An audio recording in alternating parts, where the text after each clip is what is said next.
All All right. right, all right, I'm all requesting to right. join. Send request. Hold on. Welcome to the well, everybody. There he is. Welcome, everybody. Request. Go live with Jomar J.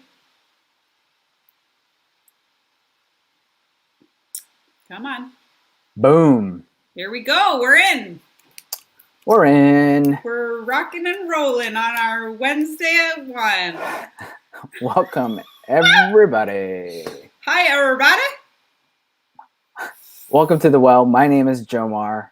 The well is a weekly vamp. A vamp is us just sharing thoughts, just vamping.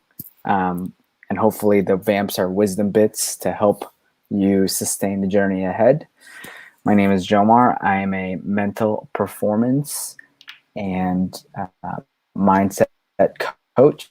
I work with executives and business owners and investors and creatives and athletes on their mindset so that they can, in their pursuit of achievement and greatness, they can do so in a much more freeing and lighter and dynamic way.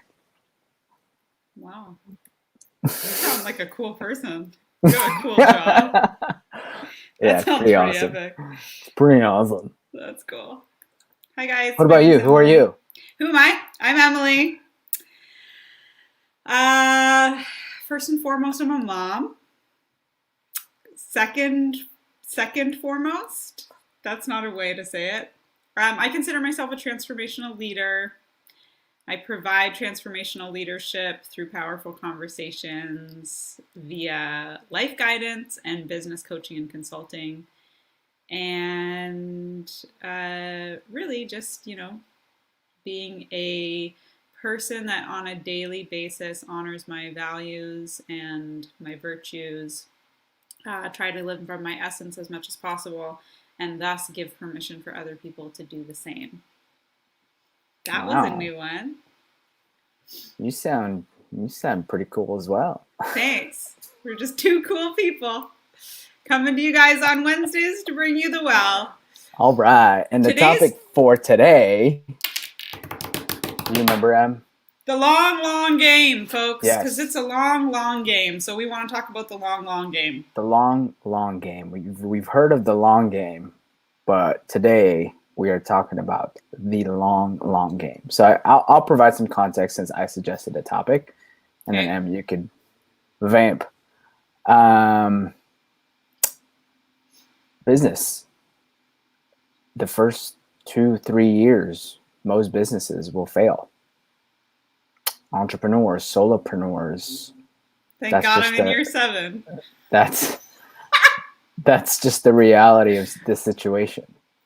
And so often what I find is when I'm working with my clients and when I'm progressing with my own business, there is a tension in this space around sustaining this business game. And that's the context For the long, long game. for the long game. What comes up for you, my friend?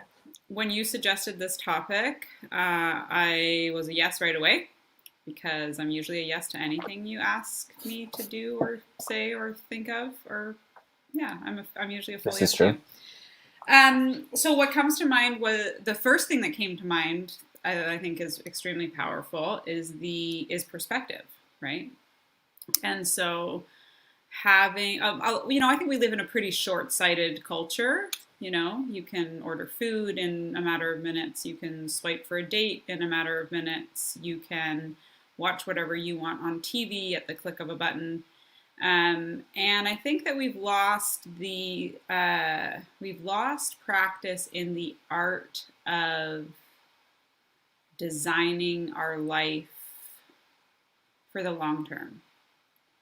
And so when you brought up this topic, it brought up for me this idea of being able to keep things in perspective as it relates to the grandiose vision of your entire life and not necessarily the immediate moments that you're living day to day, hour to hour. And aligned with perspective is also this idea of cultivation, right? to be connected to your vision, to be connected to the experiences that you want to have, to be connected with your legacy and, you know, what the impact on the world is that you want to have, and giving yourself permission to nurture that, you know, slowly, surely. So really the term meta view comes to mind, you know, how can you step back and continue to be an observer in your life and look at how whatever your current circumstances may be, how they play out into the meta view of like the grandiose story of your entire life, and have some grace in that realm, knowing that like none of this is permanent, this too shall pass, and also that what you build and create can be nurtured and cultivated and happen over a longer period of time. Love that. I think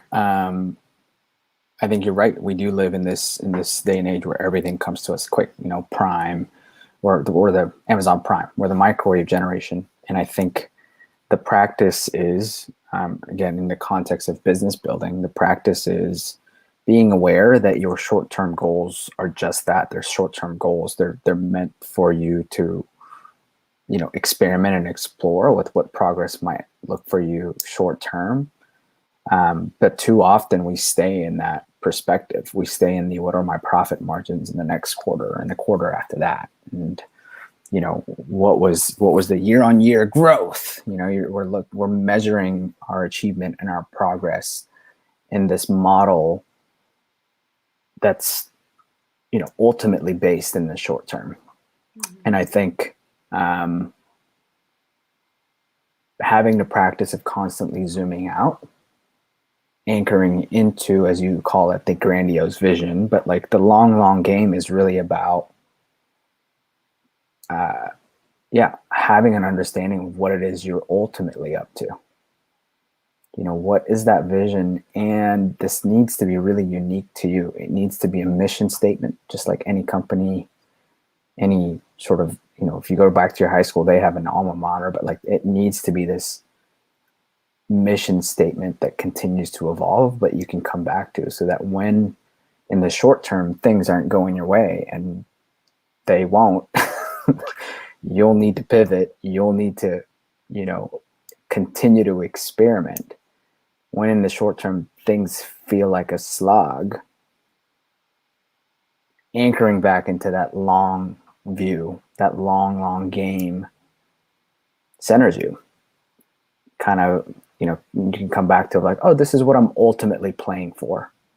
And while things don't look like the way I want them to right now, it's part of it. It's part of the long game. And I'm committed to the long game, and the short term progress or lack thereof is just that. Like, they don't need to be as heavy as they are in the moment. Mm-hmm. The other thing that comes up for me is, you know, can you lean into that life, the universe, source, energy, God, energy beyond, you know, just yourself? Can you stand in that wants the best for you? And that everything that happens, everything that occurs is like this, like you said, this continual pivot to continue to allow yourself to be the fullest expression, to allow yourself to have all of the experiences that you desire or want or will be beneficial for you and your own personal evolution. So like the long game, I think, is also this ability to cultivate that relationship with God, with spirit, and to trust, and then to be able to interact with the circumstances that show up in your life strategically from a place of, how is this serving my highest and greatest good? And if this was occurring to serve only my highest and greatest good, how would I interact with it? What do I do with it? What would my response to it be? Yeah, and just to ground that a little bit, like what comes up for me is like, I had this client who was up to something audacious. He was trying to raise funds so that he could essentially fund these founders that he's accepted in his accelerator, and he wants to essentially give them money, funds, raise funds so that they can move forward in their business.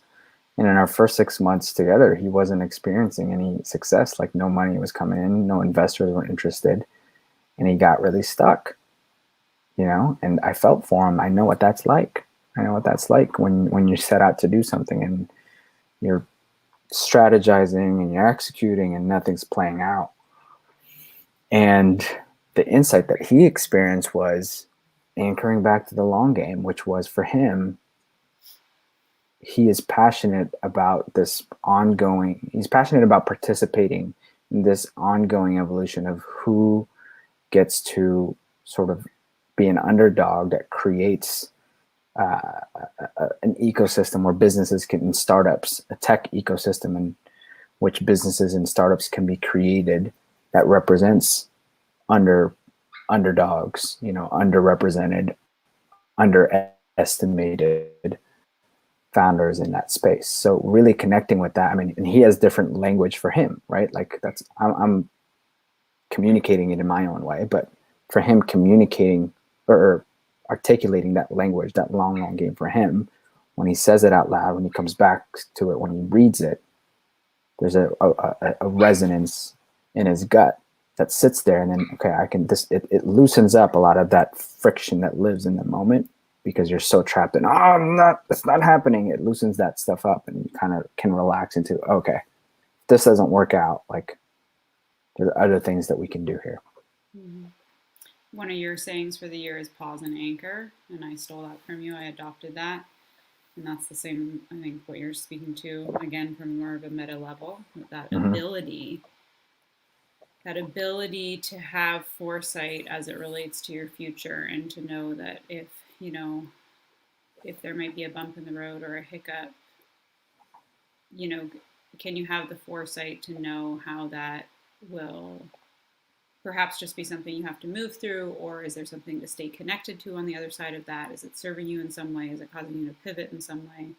But I love that that saying, that pause and anchor. Cool. I have an idea for homework.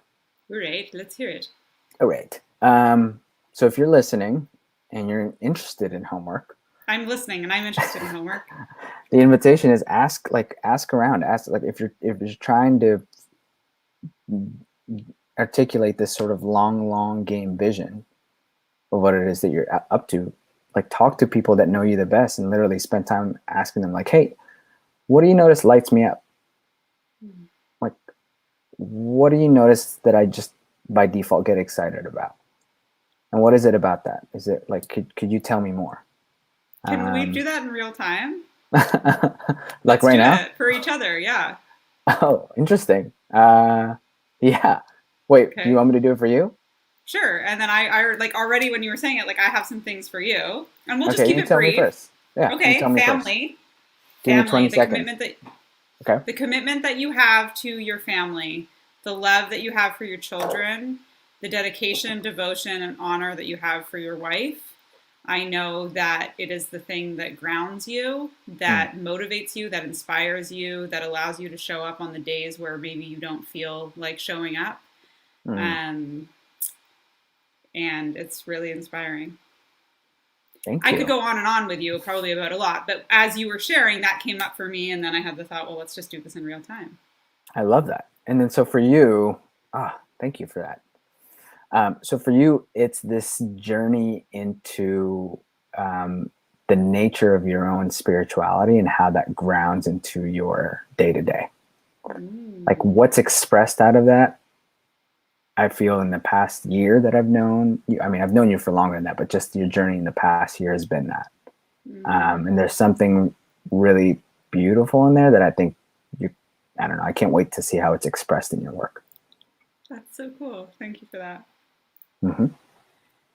See how fun that was, guys? So if you're watching, do that with someone close in your life. All right. All right, guys. Thanks for being here. We'll be back next Wednesday at 1 for The Well. We love you. Much love, everybody. Bye-bye.